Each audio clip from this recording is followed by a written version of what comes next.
जी अस्सलाम वालेकुम फ्रेंड्स, कैसे हैं आप सब। उम्मीद है कि खैरियत से होंगे। आज का हमारा टॉपिक है प्रोग्मेटिक एडवर्टाइजमेंट एजेंसी। रॉक्स मीडिया जो है वो एक प्रोग्मेटिक एडवर्टाइजमेंट एजेंसी है। ये आपको कैसे हेल्प आउट करती है, आपके ब्रांड को कैसे आपका ब्रांड अपलिफ्ट हो सकता है और कौन कौन से प्लेटफॉर्म हम ऑफर कर रहे हैं जिसके थ्रू आप एडवर्टाइज करके अपने ब्रांड को अपलिफ्ट कर सकते हैं। जी let's come to the point और हम इसको ब्रीफ डिस्कस करते हैं। रॉक्स मीडिया जो है वो लीडिंग प्रोग्मेटिक एडवर्टाइजमेंट एजेंसी है जो कि आपके ब्रांड को एम्पावर करती है ऑटोमेटिकली एंड डेटा ड्रिवन में इंसाइट्स के साथ। और जो है ये बेसिकली ऑटोमेटिक एड बाइंग भी करती है, प्रीशियस ऑडियंस टारगेट भी करती है और उसके अलावा जो है क्रॉस प्लेटफॉर्म एडवर्टाइजमेंट भी करती है, रियल टाइम कैंपेन्स ऑप्टिमाइजेशन करती है, डेटा ड्रिवन इंसाइट्स और एनालिसिस करके आपके ब्रांड को अपलिफ्ट करती है और cost effectiveness and budget management भी करती है। ठीक है, उसके अलावा डायनामिक क्रिएटिव ऑप्टिमाइजेशन भी होती है और जो है एडवांस जो है रिटारगेटिंग स्ट्रेटेजीज भी हम आपका साथ शेयर करते हैं। अच्छा, brand safety and fraud prevention के लिए जस्ट लाइक आपको देखा होगा डिफरेंट ब्रांड्स होते हैं, उनका जो है वो फेक अकाउंट्स बन जाते हैं, उनके लिए भी हेल्प आउट करती है। उसके स्केलेबल एंड फ्लेक्सिबल कैंपेन्स भी होती हैं हमारी। अच्छा, बेसिकली ऑटोमेटिक मीडिया बाइंग क्या होती है, इसको आरटीबी कहते हैं, रियल टाइम बिडिंग होती है। जैसे लाइक कि इसके अंदर आप करते हैं टीवी चैनल्स हैं, टीवी चैनल्स के अंदर आरटीवी कर सकते हैं। जैसे लाइक आप कहते हैं कि हमें जो है प्राइम टाइम बाई करना है और प्राइम टाइम का रेट इस वक्त बिडिंग में जा रहा है 3 लाख रुपया पर मिनट, तो आप बिडिंग करके उसको 3.1 या 3.2 में बाय कर सकते हैं या 3 में भी बाय कर सकते हैं as per there channel policies. ठीक है, उसके अलावा जो है सोशल मीडिया में भी होता है कि बिडिंग के अंदर जैसे लाइक अच्छा बेसिकली सोशल मीडिया के अंदर ये होता है कि आप जितनी हाई बिड करते हैं उतना अच्छा रिस्पॉन्स मिलता है। ठीक है, उसके अलावा जो है वेबसाइट के अंदर भी ऐसी है, पीपीसी के अंदर, मोबाइल ऐप्स के अंदर। तो ये जो है ना ऑटोमेटिक बिडिंग का मतलब यही है कि आप फुल तौर पर अपने ब्रांड को लाखों करोड़ों कस्टमर तक विद इन अ मिनट तक पहुंचा सकते हैं। उसके अलावा आ गया प्रिसाइज ऑडियंस टारगेट। अगर आपकी टारगेट मार्केट सिर्फ जो है स्पोर्ट्स के रिलेटेड है, जैसे लाइक आपका कोई स्पोर्ट्स ब्रांड है और उसके रिलेटेड आप एडवर्टाइजमेंट करवाना चाह रहे हैं, तो उसके लिए क्या होते हैं कि हम प्रिसाइज करते हैं। हम सिर्फ स्पोर्ट्स के रिलेटेड, जिन्होंने स्पोर्ट्स के रिलेटेड जो है क्यूज की होती हैं उन्हीं तक आपका पैगाम पहुंच जाता है। या फिर स्पोर्ट्स के अंदर भी आपकी कोई सर्टेन जो है वो एक निच है, तो या आपकी कोई सर्टेन कीवर्ड है उसके ऊपर टारगेट करना है, तो हम उसके भी आपके कंज्यूमर का बिहेवियर को आपके कंपटीटर एनालिसिस करके और उसको जो है प्रिसाइज ऑडियंस की टारगेटिंग कर देते हैं।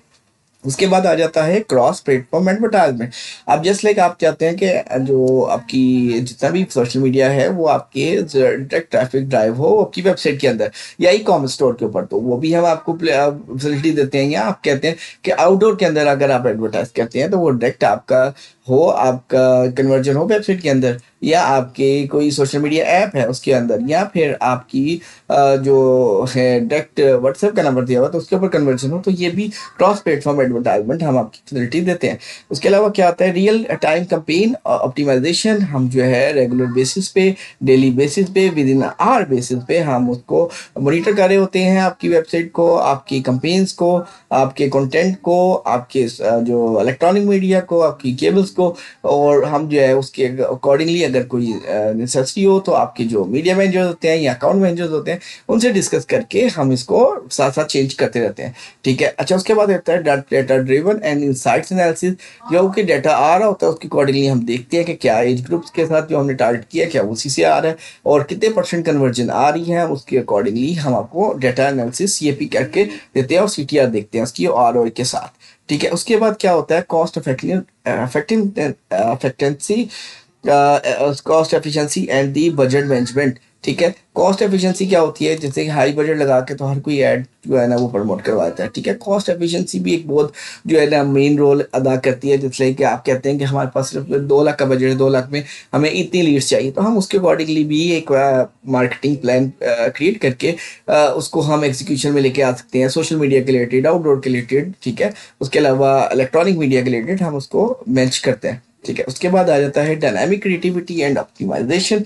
ठीक है, डायनामिक क्रिएटिविटी क्या है कि हम एक ही के अंदर हम उसको डिफरेंट तरीके से टारगेट करते हैं, जिसको डीसीओ कहते हैं, ठीक है। और जस्ट लाइक एक ही कैंपेन के अंदर हमने 3 एलिमेंट्स को कवर करना है। बेसिकली ये थोड़ा सा वर्सटाइल होता है, लेकिन मैं इसको रिकमेंड नहीं करता, लेकिन हम इस तरीके से भी उसको हम टारगेट कर सकते हैं। उसी क्या होता है कि कम बजट के अंदर आपकी एफिशिएंट तरीके से लीड जनरेट हो जाती हैं, ठीक है। लेकिन वो उस तरह नहीं होती जिस तरह मतलब एक मैसेज के ऊपर होती है लीड, लेकिन इस तरह जो है ना वो हो तो जाती है, लेकिन वो रियल टाइम में, लेकिन वो उस तरीके से वो आपकी कन्वर्जन नहीं आती। अच्छा, मैं इसको रिकमेंड नहीं करता। अच्छा, उसके बाद 8वें नंबर पे आता है एडवांस रिटारगेटिंग स्ट्रेटजीज। अब जैसे लाइक आपने कंपेन लगाई है, जैसे लाइक आपने ये इसी तरह 3 की कंपेन्स लगा ली, लेट्स सपोज, ठीक है। 3 की कंपेन लगाई तो आपने देखा कि हमारे पास जो है 5% 10% डेटा या 15% डेटा कन्वर्जन आई है। आप देखिए 85% इज स्टिल रिमेनिंग, तो उसको हम रीटारगेट करते हैं और देखो उन जो कस्टमर्स तक पहुंचा होता है उनको हम रीटारगेट करके डिफरेंट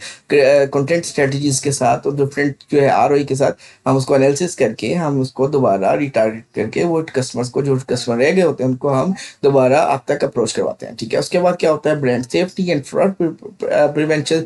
ये क्या होता है कि आपके ब्रांड के नाम से जैसे आपका कोई ब्रांड फेमस हो जाता है, तो उसके रिलेटेड जो है डिफरेंट जो है वो अकाउंट, सोशल मीडिया अकाउंट्स बन जाते हैं। उसके अलावा जैस कैश अकाउंट्स बन जाते हैं, डिफरेंट पेमेंट गेटवेज बना लेते हैं लोग। तो उसको प्रिवेंट करने के लिए भी हम एक कंपेन लॉन्च करते हैं जिसके अंदर ये सेफ्टी और प्रिवेंशन जो है ना वो हम आपको प्रोवाइड करते हैं। उसके बाद क्या होता है scalable and flexible campaign. Scalable क्या होती है कि अगर आपको अच्छा रिस्पॉन्स आ रहा है, आप कहते हैं इसको थोड़ा सा और एक्सपेंड कर दें। जैसे लाइक आपने लाहौर में कंपेन किया था, आप कहते हैं कराची में भी हो, आपका फैसलाबाद में भी कंपेन लॉन्च करनी, तो उसको स्केलेबल होता है। वो ऐसा नहीं होता कि वो फ्लेक्सिबल ना हो कंपेन, हम उसके अकॉर्डिंगली डिज़ाइन करते हैं कंपेन कि हम नेक्स्ट टाइम इसको स्केल भी कर सकें। अगर आप किसी भी किस्म की सर्विसेज लेनी है तो मेरा नाम है स्कन समी जो है 0300801634 मोबाइल नंबर है 30G40 जॉर्ज टाउन जो हमारा हेड ऑफिस है। आप हमसे रब्ता करें तो इंशाल्लाह हम आपको बेस्ट एडवर्टाइजमेंट एजेंसी सर्विसेज देंगे इंशाल्लाह। और आपको कुछ फ्री में टिप्स भी देते हैं आपके ब्रांड इन्हेंसमेंट के लिए, और आपकी जो है कुछ जो ब्रांड की रिसर्च है वो भी हम करके देते हैं बिफोर लॉन्चिंग द कैंपेन, ताकि आपको पता हो कि इसके क्या आरओआई आएंगे एक्सपेक्टेड और इसका क्या रिजल्ट आएगा इंशाल्लाह। मिलते हैं नेक्स्ट वीडियो में। हमारे चैनल को लाइक और सब्सक्राइब लाजमी कर दिया करें, इससे हमारी हौसला अफजाई होती है। मिलते हैं नेक्स्ट वीडियो में, तब तक के लिए जज़ाकल्लाह खैर।